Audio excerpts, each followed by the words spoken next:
Today we're going to go through the economic impact of COVID-19. It's been really sad, it's been really difficult. Here is a summary based on the 2020 December House of Commons briefing. COVID-19 has changed our way of life. Since the start of the year, we've had lockdown 1 from March 26th. We've had clear instructions as to what we are allowed to do. We've been able to shop for necessities, 1 form of exercise per day. Essential travel was allowed to work. Lockdown 1 lasted from March 26th to a gradual reopening from June with some regional differences. We've also temporarily converted locations to emergency Nightingale hospitals. Here is a picture of the London Edexcel. We've also had a more infectious variant, leading to many borders closed on the UK and grounding of flights. We've also had lockdown 2 from November 5th to December 2nd. This has all meant a very abrupt change to our lifestyles.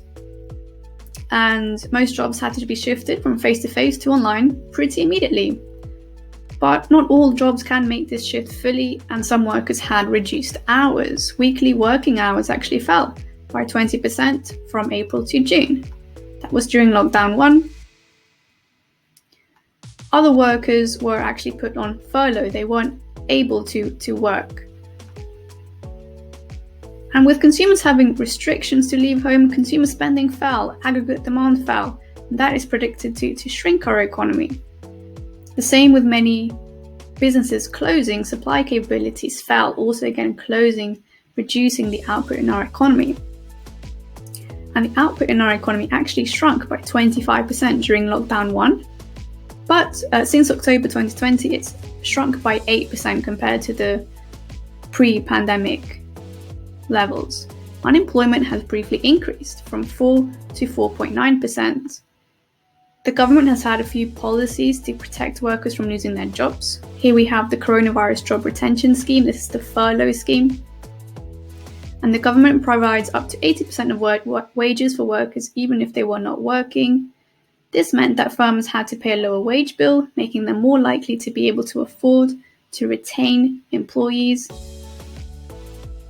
8.9 million workers were furloughed by, May 2020. Bounceback loan schemes.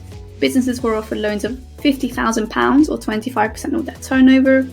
We've had coronavirus business interruption loan scheme, where larger businesses with a turnover of under 45 million were offered loans of up to £5 million.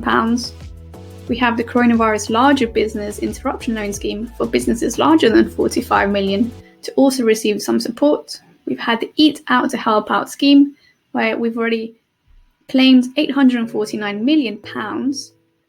This was a scheme in August where we were provided 50% off food and non-alcoholic drinks Monday to Wednesday in August.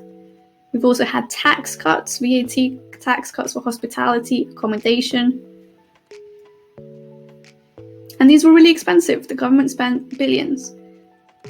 Our budget deficit is predicted to be 400 billion, which is a record in peacetime history.